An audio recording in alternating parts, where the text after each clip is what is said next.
به خدا این دختر خانم ها من شب با چوب منو میزنن، من تمام کمر من پشت مشت من درد میکنه. خواهر سابکوس گاییدم بابا. خونه سرده حاجی، تمام مپوب کیریه. من فکر کنم این دیشب منو بس با شلاق داشت منو میکرد. فکر کنم اینجا خارکسته چی کار کردی با خونه خواهرت رو من گاییدم. من از اینش بدم میاد دیگه. دختر که بیاد. دیشب که رفتیم با هاجر شام بخوریم، من یه حالا دیشب همه تو چی کار کردی؟ تو کشیدی؟ من مگه برای شما ترک کرده بودم؟ خواهرم کشیدن و من گاییدم. من از علف، من خارکوس از علف بدم میاد برادر. چی رو کشیدی؟ قرص انداخته بودم بالا دیشب. خارکوس قرص خوردم نیست، بدنم هم سالم شده. از اونجا شروع کردم. چون یه روزی که بچه آمده بود خونه من، برگشت گفت وای رو اون مبله به سمت اونوری هیچ. ما رفتیم شام خوردیم حاجی، قرص و سر کار یه نصفه انداختم بالا. خب آقا قرص چیز کسوشر یا قرص ویتامین سی منظورمه، گرفتیم. نمیخوام بچه ها شروع کنن اون حرکت.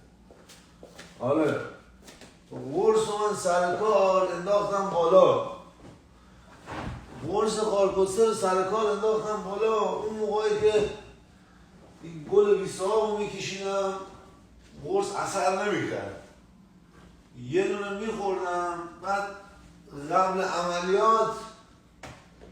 قبل عملیات یه نصفه دیگه میخوردم. یعنی مثلا ساعت 5 غروب قرص رو میخوردم، 8 میخواستیم بریم شام. خب 8 که میرفتیم شام، اون چون انقدریه کسکش. 8 که میخواستیم بریم شام، گوسفنداری باشه خارکوسته همه چی پشمالوه اینجا اینجوری تر.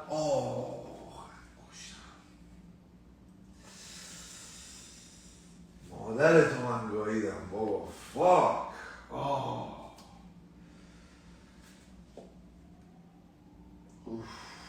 دستم گاییده شد.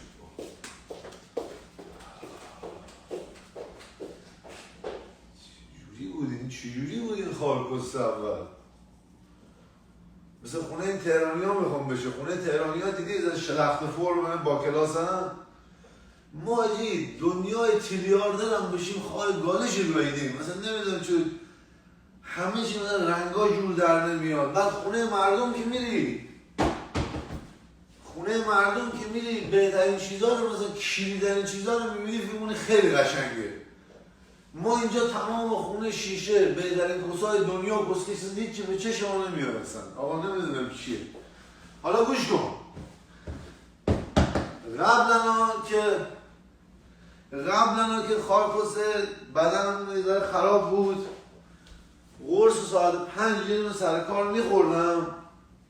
خب چجوری؟ قرص ساعت 5 سر کار یه دونه میخوردم. قرص ساعت 5 بعد از ظهر سر کار میخوردم. بعد میمادم خونه دوشموش میگرفتم.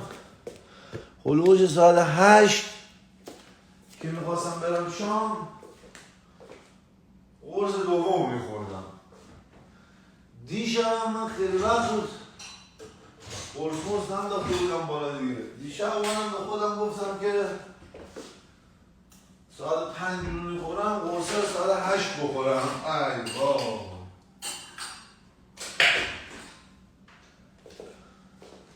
حاجی نصف قرصه رو خوردم، مادرش رو گاییدم. وسط رستوران حاجاراش هم با من نشسته بود، اینا داشتن صحبت میکردن، من این حالت روی میز.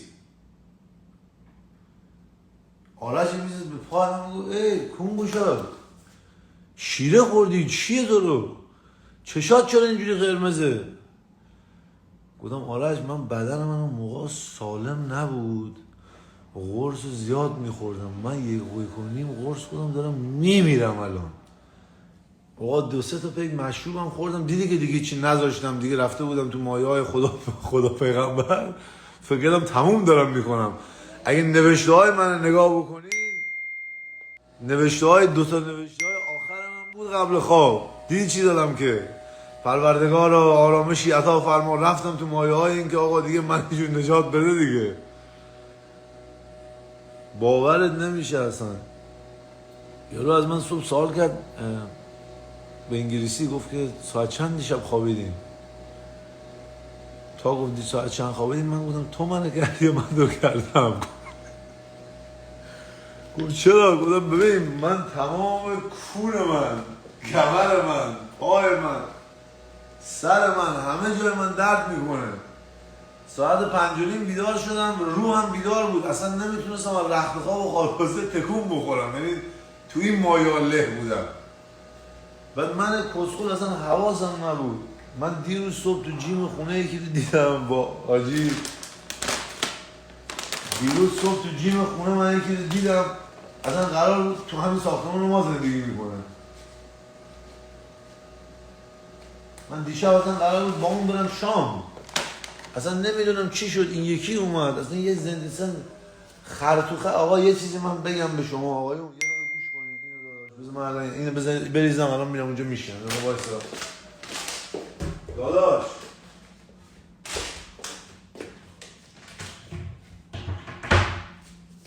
داداشی من، دوستانی که حالا اون بحث اون سریال کسکیون رو بذاریم کنار. آقا دوستانی که با داداش ترک کردن، خب بذار لحظه اجازه بدیم این یه تیکر باید خیلی حواسم جمع باشه. اینجور کوشید در اومده.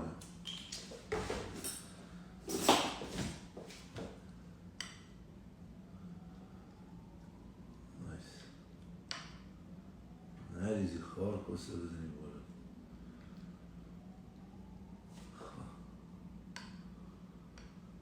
این بلایی که دیشب ما سر خودمون آوردیم، اگه مثل یه گاو تا صبح بشیم جوی سر بخوریم، مگه بدم میشه؟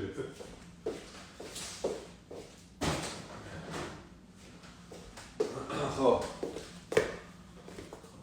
بیارم ها. حالا بشیم دو با هم دیگه صحبت بکنیم این دنیا دست کیه. آخه بسم الله الرحمن الرحیم. خدای با امید تو. آقا سلام.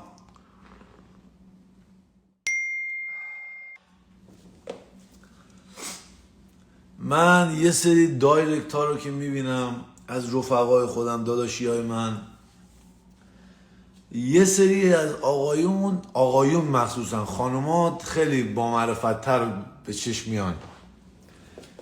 یه سری آقایون که ترک میکنن، دخترها خوشحالن. خیلی از دخترهایی که درست باشن خوشحالن.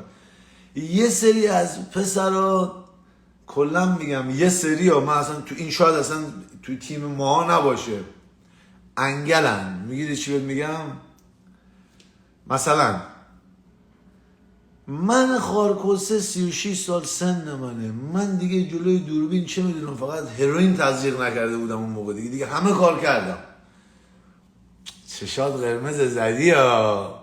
خب حالا یکی مثل من تخمش نیست، اصلا نگام نمیکنه، رد میکنه، ولی داداش رفیق اگر بغل تو ترک کرده، بنده خدا، رفیق تو اگر ترک کرده، هر رفیقی که برادر خال دستمون رو زدیم گاییدیم، هر رفیقی اصلا فرقی نداره کی کجا، اگر تو داداش من نوشابه کوکاکولا رو ترک کردی، اومد بهت گفت که نوشابه زدی، حتی اگر هم زده باشی نوشابه زدی یا برادر، اون بی‌ناموس‌ترین رفیقیه که دور و بر تو هست. قشنگ گوشتو وا بکن. الان شاید آقا تو یه رفیق داری، باش رو درواسی داری، من از طرف تو دارم میگم اگر یه چیزی رو ترک کردی، اگر با یه دختری اصلا به هم زدی، اصلا ترک و ولش کن، الان اصلا با دوست دخترت به هم زدی، خب 1000 تا اتفاق افتاده، بعد رفیق صمیمیت اصلا برادرت میاد میگه صحبت کردی باشه، به قرآن مجید یا برادره رو خونه بیرون کن یا خودت ساکو جمع کن برو. بغل اون آدم ها به هیچ جایی نمیخوای رسید. من برای چی تنهام؟ برادر گوش بکن، من کسکش برای چی توی این خونه تنهام شب تا صبح؟ یا میرم آقا یکی رو میارم نمیذارم 48 دیشب دیگه دیشب یه ساعت 8 شب اومد 12 ساعتش نذاشتم پر بکنه 7 صبح گفتم برو گرفتی چوری شد آقا الهده وایسی خرطو خر شد آره این آدما میرن تو زندگی آدم داداشی حواست رو باید جمع بکنی خارج گایدم بعدم میاد خودشون لوس میکنن تو فلان میکنی تو فلان میکنی حالا میدونی که ما نیز راه دوریم خودمون تخممون نیست حالا زندگی ما یه جوریه و اگر نه ببخشید آقا یه سری انسان ها دوباره عرض میکنم برادر نمیخوان پیشرفت شما رو ببینن و اونام نزدیکترین آدما به شما فکر نکن که آدمای خیلی راه دور هستن از خانواده های شهرهای دیگه نه همه احتمال داره طرف توی خونه تو باشه گرفتی؟